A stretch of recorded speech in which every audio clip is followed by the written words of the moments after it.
Autaraka waladan yastaghfirullah, dia meninggalkan anak yang mendoakannya, yang memintakan ampun atas dosanya. Bapak ibu kalau punya anak, dia anaknya berdoa Rabbighfirli wali walidayya warhamhuma kama rabbayani shaghira. Itu doa anak bapak ibu. Bapak ibu diamankan sampai hari kiamat walaupun anaknya mati lebih dulu dari kita. Kadang saya ini sering miris bapak ibu. Ada hadis Nabi, innallaha la yarfa'u darajatal abdi fil jannati hatta yaqula ya rabbi anna li haza. Ada orang kata Nabi diangkat ke sorga paling tinggi kelak. Sorganya paling tinggi, amalnya sedikit. Dia malu, ya Rabb, ya Tuhan, anna li haza. Bagaimana sorga saya sehebat ini? Amal saya sedikit. Malu saya dapat sorga sehebat ini. Apa jawaban Allah? Haza bistighfari waladikalaka. Ini anakmu yang memintakan ampun. Sorgamu saya angkat.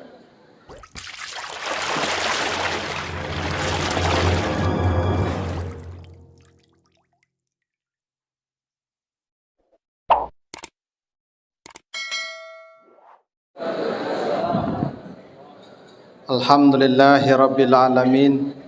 Assalatu wassalamu ala asrafil anbiya'i wal mursalin wa ala alihi wa ashabihi ajmain. Bapak, ibu-ibu kaum muslimin, jamaah salat Isya dan tarawih, salat sebentar lagi yang dimuliakan Allah. Kembali kita bersyukur kepada Allah atas segala karunia-Nya. Salawat dan salam untuk Nabi kita Muhammad sallallahu alaihi wasallam. Bapak Ibu yang saya muliakan, malam ini kita akan bahas surat Al-Kahfi ayat yang ke-46. Kita baca ayatnya. A'udzubillahi minasyaitonirrajim.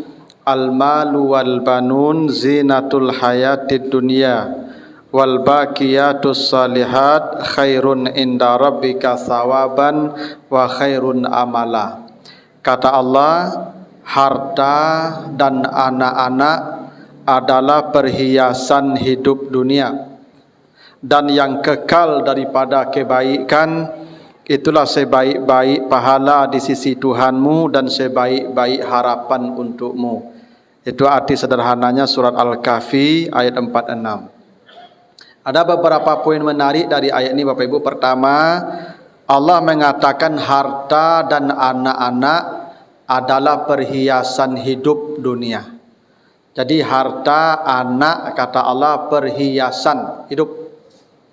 Kenapa harta dan anak disebut perhiasan Bapak Ibu? Karena harta dan anak ini memiliki sifat yang sama dengan perhiasan. Itu kenapa harta dan anak disebut perhiasan. Apa sifat perhiasan? Pertama, perhiasan itu sifatnya selalu dibanggakan. Ya Bapak Ibu ya. Nah, di perhiasan itu sifatnya dibanggakan. Itu kenapa ibu-ibu sebagian kalau yang pakai cincin ame atau galang itu biasa gacok menggaruk-garuk daki orang nah. Nah, kalau ada ibu pakai cincin ame atau galang, makanya saya pernah lihat di TV Bapak Ibu ada presenter pakai cincin permata, itu kalau bicara begini. Memang sifat perhiasan itu begitu, dia selalu dibanggakan, ya. Nah, harta ini ya disebut perhiasan karena memang harta dibanggakan, ya. Makanya orang ketika belum pakai mobil, baru pakai motor saja, itu kalau masuk rumah dari gerbang langsung masuk pagar, itu kalau pakai motor. Tapi kalau pakai auto, putar-putar sekalian komplek dulu Ibu ya. Bukaan kacau seketik. Itu memang sifat perhiasan begitu. Dia dibanggakan, ya. Makanya Karun, Bapak Ibu baca surat Al-Qasas mulai ayat 76 sampai 78. Karun itu kan manusia terkaya sepanjang sejarah. Hingga kata Allah, kunci gudang emasnya, bukan emasnya ya. Kunci gudang emas Karun itu baru bisa diangkat oleh 40 orang laki-laki yang kuat. Bara banyak ameh benda. Kunci gudang emasnya saja 40 orang mengangkatnya. Karun kalau keluar rumah kata Allah, fakharaja ala qaumihi fi zinatihi. Qarun kalau keluar rumah selalu memamerkan kekayaannya. Memang sifat perhiasan begitu, sifat harta begitu. Jadi kalau ada orang memamerkan kekayaan, itulah sifat perhiasan. Anak juga begitu. Anak kan dibanggakan ibu-ibu ya. Ibu-ibu kalau duduk berkumpul-kumpul, yang diceritakan itu siapa? Kalau ndak anak, cucu. Ya nak. Jarang-jarang ibu membanggakan suami kalau duduk sama-samanya. Sebab kami kau ndak perhiasan di ibu-ibu lah. Ibu-ibu kalaupun berkumpul menyambut suami, paling penyerengehnya, pemberangnya, kikinya, ya.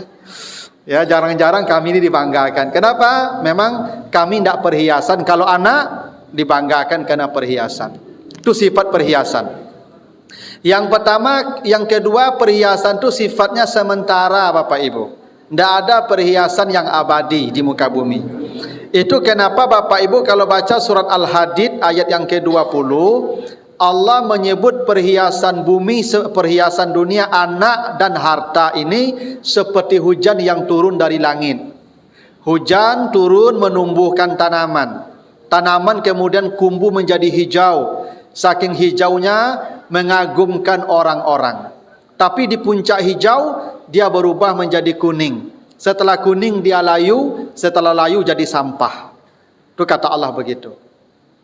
Jadi semua yang kita banggakan perhiasan dunia ini, Ibu, pada ujungnya menjadi sampah. Tapi ada masanya di puncak kebanggaan. Rumah mewah yang Bapak Ibu bangun miliaran rupiah mungkin harganya, suka atau tidak suka pada waktunya nanti rumah itu jadi setumpuk setumpuk tanah itu. Percayalah Bapak Ibu. Mobil mewah yang Bapak Ibu banggakan hari ini, besok pada waktunya jadi seonggok besi itu. Yakinlah. HP yang Bapak Ibu banggakan Android itu masuk tong sampah pada akhirnya itu. Karena sifat perhiasan begitu. Tidak ada yang abadi perhiasan. Anak juga begitu. Dari kecil menyenangkan hati, tumbuh sampai besar, sampai menyenangkan. Tapi pada waktunya di puncak hijau dia berubah menjadi kuning. Kuning layu, layu mati, jadi sampah masuk ke dalam tanah diinjak-injak. Bapak Ibu sekarang, dulu Bapak Ibu ni tak tanggung rancaknya lah kau. Tak tanggung gagah lah kau. Waktu ibu-ibu umur 7 balik ya tiuk sabanta saya berkacau. Enak. Leka jadi camin oto tagak baca lihat je ke situ tu. Itu. Karena ketika itu sedang mekar, sedang rancak. Kalau kini lah malih baca min dah. Ada kini caliak le karipui gila tangga ada kini caliak le. Ada. Kini ibu-ibu lah kuniang kau. Lakuniang mah, bapak lakuniang ini ke. Menunggu layu itu, sabantala jadi sampah tu mah. Dicampat orang kayu dingin lah. Pak, cayo lah kamu. Nah semua perhiasan tu begitu. Tidak ada yang abadi. Tapi kata Allah wal baqiyatus salihat, ada perhiasan yang abadi nilainya. Ada anak, ada harta kata Allah yang baqa. Yang baka itu bukan zatnya, bukan fisiknya. Karena tidak ada fisik yang abadi di muka bumi. Yang abadi itu kata Allah sawaban. Nilai pahalanya, wa amalan, dan harapan kita kepadanya. Karena itu Pak Ibu, Bapak Ibu kalau baca surat An-Nahl ayat 96, kata Allah, ma indakum yanfat wa ma indallahi baq. Apa yang ada bersamamu, yang kau simpan bersamamu akan lenyap dan binasa. Apa yang kau titipkan kepada Allah, itulah yang kekal abadi. Nabi Muhammad pernah menyembelih seekor kambing. Lalu katakan kepada Aisyah, Aisyah masak kambing ya. Baik kata Aisyah. Setelah masak, bagi ya kepada orang miskin. Baik kata Aisyah. Dimasak, setelah masak dibagi. Pulang Nabi tanya Aisyah, sudah dimasak kambing tadi? Sudah. Sudah dibagi? Sudah saya habis bagi semua ya Rasulullah. Sudah habis saya bagi semua. Tapi saya sisakan, saya tinggalkan sepotong untukmu. Maka ditinggalkan yang bagian kaki untuk Nabi. Apa kata Nabi? Ketahuilah Aisyah, yang kau bilang habis tadi, itulah yang tinggal. Yang kau katakan tinggal ini, inilah yang habis. Itu kata Nabi begitu. Yang kau bilang habis bagi-bagi tadi, itu yang kekal. Yang saya makan ini, yang kau sisakan, ini habis. Karena itu ada hadis Nabi, bila mati manusia, mati anak Adam, ada ya semua amalnya habis. Kecuali masih ada amalnya 3 sampai hari kiamat. Sedekah jariah, ilmu yang bermanfaat, dan anak yang saleh. Hadis ini yang 3 ini masih umum, belum ada rinciannya. Rinciannya ada hadis Abu Dawud menjelaskan. Kata Nabi, sab'atun yajri lil abdi ajruhunna wa huwa fi qabrihi ba'da mautihi ila yaumil qiyamati. Kata Nabi, ada 7 amal yang abadi nilainya. Sampai hari kiamat, bila seseorang memiliki satu di antara yang 7 ini, dia akan diamankan sampai hari kiamat oleh Allah. Ini Bapak Ibu hati-hati, tolong pilih salah satu yang 7 ini ya, mumpung kita masih hidup. Karena Nabi katakan begitu, Allah isyaratkan begitu, ada wal baqiyatus salihat namanya, 7. Mari kita lihat satu-satu. Apa amal yang kekal abadi yang menyelamatkan manusia sampai hari kiamat? 1, man 'allama ilman. Siapa yang pernah mengajarkan ilmu. Bapak Ibu yang pernah jadi guru, yang dosen, yang pensiunan guru, aman. Ninggal tunggu meninggal mati saja tu. Aman tu, Pak. Nah, ada ibu yang guru, yang dosen, Pak, itu aman. Nah, sebab yang jadi guru itu Ibu amalnya seperti multi level. Saya menyampaikan sekarang ini tidak ada dari saya Bapak Ibu, karena dulu saya lahir tidak tahu apa-apa. Lalu ayah saya menyuruh saya belajar ke sini, belajar ke sini, dapatlah semua yang sekarang saya miliki, saya bagi ke Bapak Ibu, saya dapat pahala. Guru-guru saya semua pun dapat pahala sebanyak saya, guru dari guru saya dapat pahala dari saya pun begitu dari murid-murid saya sampai hari kiamat. Dah hebat jadi guru tu. Makanya Bapak Ibu yang lah jadi guru, jadi guru salah sampai pensiun lah, jadi pejabat lah, lah tu. Ya, jadi guru. Aman, abadi sampai hari kiamat, diamankan Allah. Apalagi yang guru mengaji. Guru mengaji ku yang paling hebat. Yang kata Nabi, sebaik-baik manusia yang mengajarkan Al-Quran. Maka guru-guru mengaji di masjid ku ambillah minantu. Oh, itu sebaik-baik manusia tu, Pak. Ya, Pak Prabu lah ambil minantu tu, Pak, yang guru-guru mengaji. Kau ndak lah. Ibu-ibu kau dapat minantu dokter 2 hari pesta di gedung. Kau dapat guru mengaji gari masjid mendoa seketik saja. Mau betul loh Ibu. Nah. 2, amal abadi ya. Au ajara nahran, yang mengalirkan air. Siapa yang mengalirkan air sampai ke sawah-sawah, sampai ke kebun-kebun, sampai ke pemukiman-pemukiman, maka yang mengalirkan air itu abadi sampai hari kiamat. Walaupun bandanya lah mati, walaupun airnya lah berhenti, tapi Allah mencatat dia pernah mengalirkan air. Maka Bapak Ibu yang keraju di PDAM aman. Ya, ada keraju di PDAM Bapak Ibu yang menggali-gali paralon, yang mengatur air di hulu tu, itu aman sampai kiamat tu, Pak. Yang keraju di PDAM, asalkan ikhlas bekerja karena Allah. Awak masjid awak pakai PDAM dah, Pak? Ke semua. Okey. Bara banyak orang di Padang kau yang pakai PDAM kau. Rumah-rumah orang mandi, mencuci, masjid orang berwuduk, tu pahalanya untuk orang yang menggali PDAM tu, untuk menggali-gali lubang, untuk yang ngurus-ngurus air tu. Dah hebat mengalirkan sungai dah. Hebat Ibu ya. Ambu alunnya 1 oleh Ustaz. Lah 2 lah P baru Ustaz. Yang ketiga lah. Yang ketiga kata Nabi, au hafara bi'ran, yang menggali sumur. Bapak Ibu yang sumur-sumur berapa, Pak? Siapa yang membiayai sumur masjid kau, aman kalau mati. Cayolah kamu. Ya. Jadi kalau ada besok masjid, musala, sekolah yang tidak ada airnya lah, berinvestasi menggali sumur itu, aman sampai kiamat tu. Walaupun sumur kau lah mati, walaupun sumur kau lah tutui, Allah catat kita pernah menggalikan sumur. Saya pernah ya cerita di sebuah pesantren Bapak Ibu. Pesantren kau ya letaknya tinggi, air susah kalau udah panas, santri banyak, masalah air. Satu hari datang wali murid berkunjung ke pesantren itu, cerita pengurus bahwa masalahnya air di sini. Ada ibu-ibu kabarangke haji, kabarangke umrah suami istri, nyotari pitinya Nyo ambil pitinya nak jadi orang ke umrah lah, nyo galikan sumur di situ, nyo belikan mesin pengolah air, sampai sekarang ada ribuan santri minum di situ. Tu hebat mencari pahala tu. Hebat. Bukan pergi umrah tak bagus, bagus.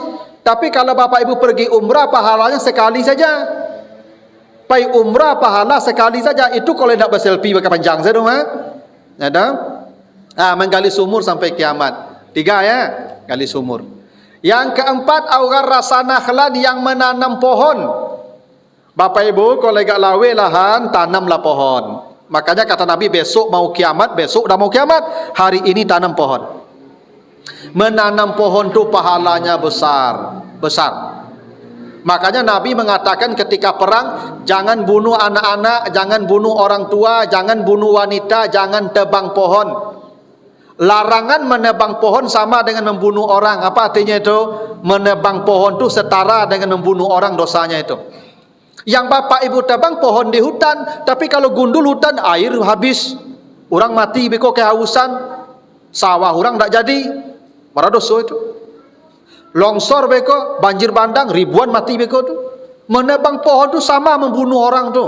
Hebatnya Islam ni bapak ibu, memberikan penghargaan kepada orang yang peduli dengan lingkungan, yang suka menanam pohon, kata Nabi, akan diamankan sampai kiamat. Tapi menanam pohonnya di lahan yang terbuka yang milik kita atau di hutan. Jangan ditanam pohon ko di sebelah tetangga. Di bibu ko nanam mangga di batai tanah jurang, di pagawa jurang, tak boleh. Ya, itu menzalimi orang nama itu. Ibu kalau menanam mangga di batai tanah, keceng ke orang sebelah, bu, pak, buah mangga separuh untuk apa? Separuh untuk apa? Bu, akak pak separuh tu mah. Tak cabui. Ibu je menanam di luar pagar tak boleh tanam lah. Di luar pagar dia punya awak lah tu. Tu ratu orang banyak tu mah menciluk tu. Ibu kalau menanam di luar pagar tu, aduh ibu kau menanam sarai, menanam kuning bagai tu. Ibu merampok hak orang tu. Cabui dia tu. Kadang motor ke berselisih lalu. Ya nak? Tambik gara-gara di tanaman ibu di buku jalan tu. Tak boleh. Bibir jalan tu kalau ada tu berselisih, dia turun ke bawah. Kau ditanam di situ. Lah ibu-ibu cabui lah, jangan tanam-tanam tu lah. Anda ibu menciluk sepanjang umur pun nama tu mah. Tu korupsi tu, korupsi dah ambil peti negara tu, korupsi jalan tu mah. Ibu-ibu banyak nampak bu nanam-nanam di muka pagar tu, tak boleh. Bibir jalan tu biarkan kosong. Ya tak? Apalagi pohon tanam tu tak boleh. Tanaman ketek saja tanam lagi pohon. Tak masuk ibu-ibu apa-apa yang beralik memakai jalan tu menciluk tu. Ya, menciluk punya orang tu mah, minta izin. Minta halal. Jangan dibantang setenda tengah jalan tu. Ya tu lagi pelang seketik. Maaf ya, jalan terganggu. Menciluk tu. Oh kau tangka-tangka apa ibu cuba lah besok di akhirat cari orang sado besok lagi amal lakinya. Dah dosanya ambil. Apa ngecian saja kau tangka-tangka cuba lah. Kalau ingin pakai jalan beralik minta izin ke orang banyak sadonya, tamuinya, minta kehalalan kenya. Menanam pohon ya. Yang kelima, kata Nabi, aubana masjidan, yang pernah ikut membangun masjid. Bapak ibu saya yakin semuanya ikut nih. Bu masjid kau bangun sama-sama. Walaupun sebesar sarang burung, aman. Bapak ibu yang sudah ikut bangun masjid ni aman, tinggal menunggu mati saja. Ya, tapi jangan kamar diri sabui jo, ko tonggak ko den ko mako. Tu abi tu pe. Bangun masjid ya. Yang keenam, awarasa mushafan, yang mewariskan mushaf. Bapak ibu, yang ini punya siapa ni, orang punya ni tak tahu saya punya ibu. Ini kalau mati ni yang pada ni sampai kiamat aman ni Pak. Karena dia sudah dicatat Allah mewariskan mushaf. Bapak ibu yang belum, nanti kalau ke pasar, singgah di toko buku, beli Quran satu, taruh di masjid, di musala, tempat mengaji. Bapak ibu sudah dicatat Allah mewariskan mushaf. Walaupun tak dibaca orang tu soal lain. Walaupun dah habis dah soal lain, tak ada yang abadi di muka bumi, nilai apanya, fisiknya. Dan jangan bapak ibu rusuh lah. Kalau datang Quran di lemari kan, tiup ambil orang, tiup ambil Quran, orang calik so, leh punya dan tak perlu. Dah. Yang penting bapak ibu sudah mewariskan mushaf. Yang terakhir, autaraka waladan yastaghfirullah, dia meninggalkan anak yang mendoakannya, yang memintakan ampun atas dosanya. Bapak ibu kalau punya anak, dia anaknya berdoa Rabbighfirli wali walidayya warhamhuma kama rabbayani shaghira. Itu doa anak bapak ibu. Bapak ibu diamankan sampai hari kiamat walaupun anaknya mati lebih dulu dari kita. Rugilah bapak ibu yang punya anak tidak pernah memintakan ampun atas dosa orang tuanya. Makanya bapak ibu, anak-anaknya lah gadang, lah dak jawabnya lah berumah tangganya, tolong tulian doa tadi di HP tu. Di WA tu Rabbighfirli wali walidayya warhamhuma kama rabbayani shaghira. Setiap sudah subuh kirim ke nyo ang baco.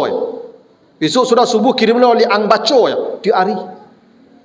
Kadang-kadang anak aku bebu dak sibuk inyo sudah berdoa lah, awaknya ke doa. Ya. Kirim tu ke nyo. Dan dak angkirin piti dak anti ya. Dak lagi belanja dak anti ya. Dak balian oto mah dak anti ya. Pi ko ang doa dan doa perlu doa tu ya. Tu dan perlu cik doa tu ha. Rabbighfirli wali walidayya. Bapak ibu aman sampai hari kiamat. Lebih hebat daripada itu. Ya. Kadang saya ini sering miris supaya ibu. Ada hadis Nabi, innallaha la yarfa'u darajatal abdi fil jannati hatta yaqula ya rabbi anna li haza.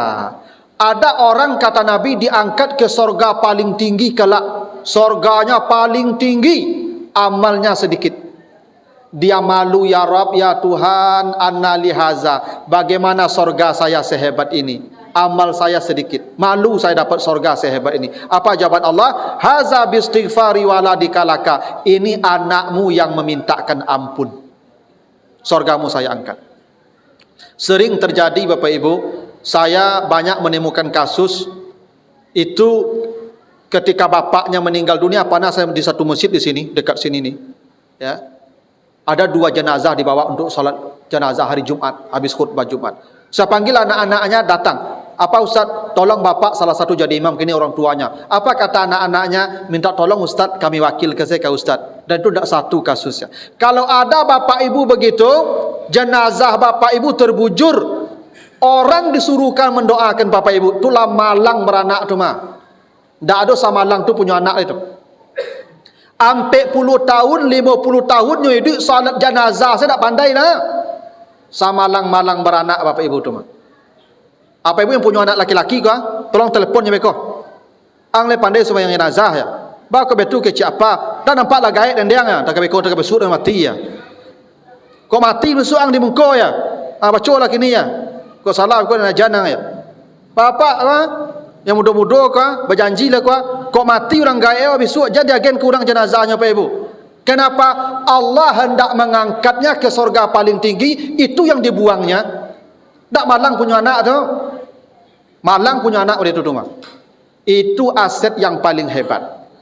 Nah, 7 tadi Ibu ya, ambillah agak 1. Ilmu, mengajarkan ilmu, mengalirkan air, menggali sumur, menanam pohon, mewariskan mushaf, membangun masjid, atau punya anak yang mendoakan kita.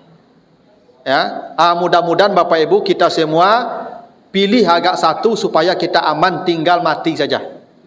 Kalau Bapak kurang yakin, beramal saya dulu, tu beko cuba lah mati, tu beko celik lah rasulnya sudah tu. Tapi kalau cuba mati tak balik marilah. Nah, begitulah Bapak Ibu ya. Mudah-mudahan ada manfaatnya. Lebih kurang mohon maaf. Assalamualaikum warahmatullahi wabarakatuh.